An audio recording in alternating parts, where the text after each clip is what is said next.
சதுரங்க பிரியர்கள் அனைவருக்கும் வணக்கம். இன்றைக்கி நம்ம பார்க்க போகிற வீடியோவில் மேக்னஸ் கால்சனுக்கும் யான் நெப்போம்னியாஷ்க்கும் வந்து பார்த்திங்கனாக்கா சிசிடி ஃபைனல்ஸ் ஆஸ்லோ நார்வேயில் நடந்தது. அதில் ஒரு முக்கியமான ஆட்டத்தை வந்து பார்க்க போகிறோம். ரொம்பவே ஷார்ட்டான ஒரு கேம் வந்து நம்ம பார்க்க போகிறோம். இந்த ஆட்டத்துக்குள்ளே போகிறதுக்கு முன்னாடி ஒரு ரெக்வஸ்ட் என்ன அப்படின்னா, நம்ம நீங்கள் சப்ஸ்கிரைப் பண்ணாமல் வீடியோஸ்லாம் பார்த்துட்டு இருக்கீங்க அப்படின்னா சப்ஸ்கிரைப் பண்ணிட்டு பெல் பட்டனை ப்ரெஸ் பண்ணி வச்சுக்கோங்க.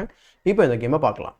இந்த கேமில் வந்து கால்சன் வந்து இது வந்து ஆக்சுவலாக அவங்களுக்கு இடையில் நடந்த ஃபைனல் கேம்.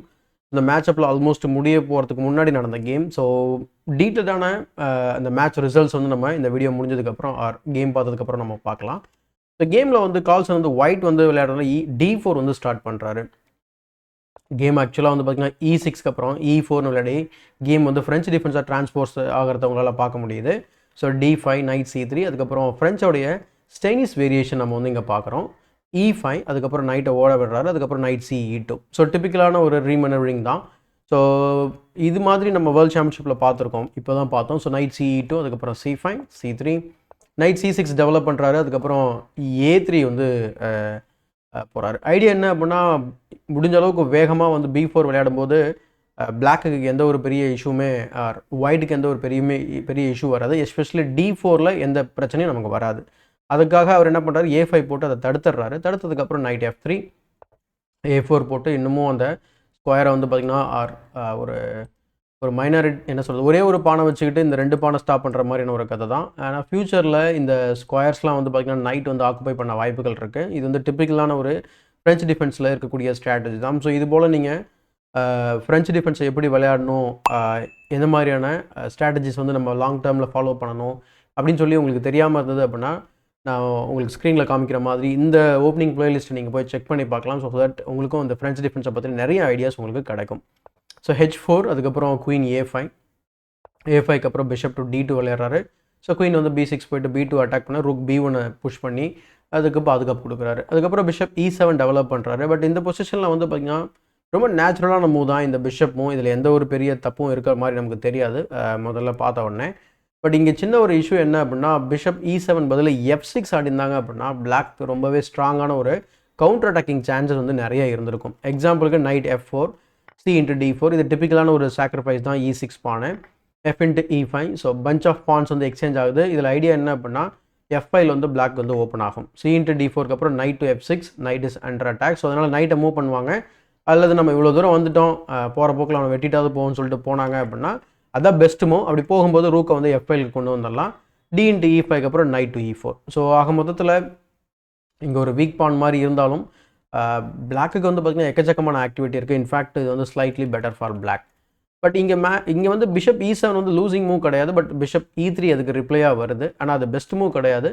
அதுக்கப்புறம் கேன்சல் பண்ணிடுறாரு. இதுதான் வந்து மிகப்பெரிய ஒரு மிஸ்டேக்காக அமையுது.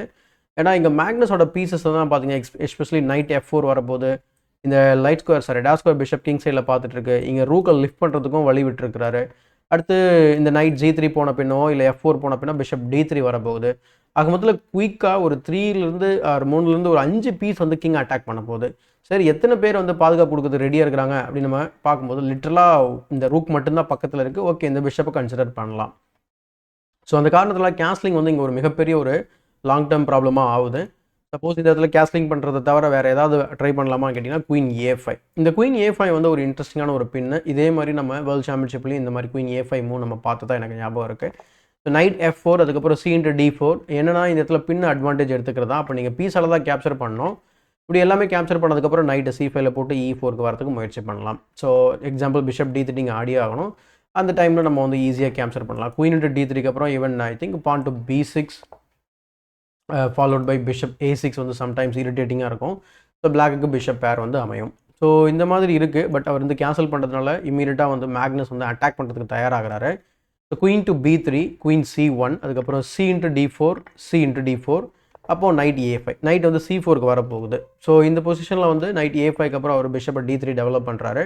ஆல்ரெடி ரூக்கை H3 லிஃப்ட் பண்ணலான்றது தான் கம்ப்யூட்டரோட ரெக்கமெண்டேஷன். பட் வந்து மேக்னஸ் வந்து இன்னும் ஒரு பீஸை இன்வால்வ் பண்ணுறதுக்கு ட்ரை பண்ணுறாரு.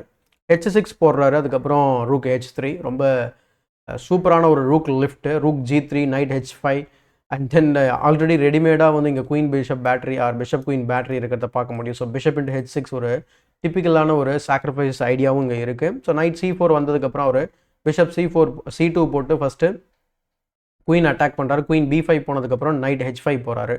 ஸோ ஜஸ்ட் இப்போ இந்த பிஷப்போட டயகனல் வந்து அன்லீஷ் ஆயிருக்கு. இந்த பொசிஷனில் வந்து அவர் ஆக்சுவலாக அந்த பிஷப்பை வெட்டிடுறாரு. எக்ஸாம்பிள் நீங்கள் ஏதாவது ஒரு மூவ் நீங்கள் எக்ஸாம்பிள் B6 மாதிரி சும்மா நான் வந்து உங்களுக்கு எக்ஸ்பிளைன் பண்ணுறதுக்காக பண்ணுறேன். B6 எதுக்காக அப்படின்னா அட்லீஸ்ட் இந்த லைட் ஸ்கொயர் பிஷப்பை டெவலப் பண்ணுறதுக்குன்னு வச்சுக்கோங்களேன் லேட்டரா. ஸோ இங்கே பிரச்சனை என்ன அப்படின்னா பிஷப் இன்டு H6 உங்களால் வெட்ட முடியாது, வெட்டினீங்கன்னா மேட்டை தடுக்க முடியாது. So mate is unstoppable. So அந்த காரணத்தினால நைட் இன்டு E3 அந்த பிஷப் ஸ்ட்ராங்கான பிஷப்பை வெட்டிடுறாரு. வெட்டினதுக்கப்புறம் குயின் டெவலப் ஆகுது. இப்போ என்ன இஷ்யூ அப்படின்னு நம்ம பார்க்கும்போது ஆல்ரெடி ரூக் G3 இருக்கிறதுனால குயின் இன்டு H6 வந்து ஒரு சின்ன பிரச்சனை. இதுக்கு முன்னாடி நம்ம ஒரு கேம் வந்து 2 கேம் பார்த்துருந்தோம் இந்த டோர்னமெண்ட்லேருந்து. அந்த 2 கேம்லேயுமே வந்து பொசிஷனலாக பேசிகிட்டு இருந்தோம். பட் இந்த கேம் ஃபுல்லாகவே வந்து பார்த்திங்கன்னா ஒரு 10 மூவுக்கு அப்புறம் ஃபுல்லாகவே டாக்டிக்கல் ஐடியாஸ் தான். ஸோ எப்போ அப்படின்னா இந்த நைட் F4க்கு அப்புறம் வந்து பான் டு F5 போட்டு பிஷப்போட டயகனலை க்ளோஸ் பண்ண பார்க்குறாரு. ஸோ இது ஆல்ரெடி ரொம்ப லேட்டான ஒரு விஷயம் தான். ரூக் G3 போட்டு குயின் H6 த்ரெட்டன் பண்ணுறாரு. அதுக்கப்புறம் குயின் டெக்ஸ் G7 செக்மேட்டு. அதை பாதுகாப்பு கொடுக்கறதுக்காக அவர் என்ன பண்ணுறாரு அப்படின்னா ரூக்கை F7ல் போடுறாரு. இதுக்கு பதில் குயின் இன்டு H6 அவாய்ட் பண்ணுறதுக்கு அவர் கிங்கை H8ல் மூவ் பண்ணலாம். அப்படி மூவ் பண்ணும்போது என்ன பிரச்சனை அப்படின்னா டேரெக்டாகவே G7 ட்ராப் ஆகிடும். அதனால் அவர் நேச்சுரலாக பாதுகாப்பு கொடுக்குறாரு. அதே போல் இந்த பொசிஷனில் F4 கூட கம்ப்யூட்டர் ரெக்கமெண்ட் பண்ணுது. ஐடியா என்ன அப்படின்னா ஜஸ்ட் கொஞ்சம் அவருடைய அட்டாக்கை வந்து ஸ்லோ பண்ணுறது தான். பட் ரூக் F7 அதுக்கப்புறம் queen into H6 bishop F8 விளையாடிட்டு திரும்ப G7ல் வந்து ஒரு பாதுகாப்பு அதிகப்படுத்துகிறாரு. அதிகம் பண்ணதுக்கப்புறம் queen to G6. So queen G6 வந்ததுக்கப்புறம் இந்த பொசிஷனில் 23வது மூலே ஆக்சுவலாக வந்து பார்த்திங்கன்னா யான் நெப்போம்னியாஷி வந்து ரிசைன் பண்ணிடுறாரு. ஏன் ரிசைன் பண்ணணும் அப்படின்னு நம்ம பார்க்கும்போது அகெயின் கம்ப்யூட்டர் வந்து என்ன சொல்லுது அப்படின்னா சும்மா இந்த செக்கை கொடுத்து பாருங்கள் அப்படின்னா கிங் F1 வரும். கிங் F1 வந்ததுக்கப்புறம் திரும்ப செக் கொடுத்தோம் அப்படின்னா திரும்ப கிங் G1 போயிடும். இதுக்கப்புறம் பெரிய இன்ட்ரெஸ்டிங்கான மூவ் எதுவும் இல்லை. எக்ஸாம்பிள் நீங்கள் இன்னும் இந்த பீஸை டெவலப் பண்ண போகிறீங்கன்னு வச்சுக்கோங்களேன். இந்த நைட்டுக்கு ஃபார்வர்ட் மூவ் எதுவுமே இல்லை. சரி ஓகே நம்ம பீஸை டெவலப் பண்ணோம் நைட் B6 விளையாடுறோம் அப்படின்னா தென் நைட் டு G5 இருக்குது. அல்லது நான் இன்னொரு மூவ் கன்சிடர் பண்ணது என்ன அப்படின்னா பிஷப் பான் டு B6 டேரெக்டாக விளையாடுறது. அதுக்கப்புறம் நைட் டு G5 உங்களுடைய ரூக் அட்டாக்ல இருக்குது. ரூக்கு பாதுகாப்பு இல்லை. நீங்கள் ரூக் இந்த பக்கம் மூவ் பண்ணீங்க அப்படின்னா நைட் F7ல் வந்து கவர் பண்ணிட்டு இருந்தால குயின் H7ல் வச்சா செக்மேட். அதனால தான் இந்த பொசிஷனில் வந்து இங்கே குயின் G6 வச்சதுக்கப்புறம் நைட் G5 வரப்போகுது அப்படிங்கிறது தெரியும். ஸோ நைட் G5 வந்தாக்கா செக்மேட்டை தடுக்கவே முடியாது. ஸோ அந்த காரணத்தினால இந்த பொசிஷனில் யான் நெப்போம்னியாஷி வந்து ரிசைன் பண்ணிடுறாரு. இப்போ நம்ம குயிக்காக வந்து பார்த்திங்கன்னா நம்ம ரிசல்ட்ஸ் பேஜ் வந்து நம்ம செக் பண்ணிடலாம். ஸோ ரிசல்ட்ஸ் வந்து பார்த்திங்கன்னா ரொம்ப இன்ட்ரெஸ்டிங்கான ஒரு விஷயம் என்ன அப்படின்னா ஆக்சுவலாக மேக்னஸ் கால்சன் வந்து 5th டைம் வந்து சாம்பியன் செஸ் டூர் டைட்டில் வந்து வின் பண்ணியிருக்காரு. ஸோ அதான் நீங்கள் வந்து பார்த்துட்ருக்கீங்க.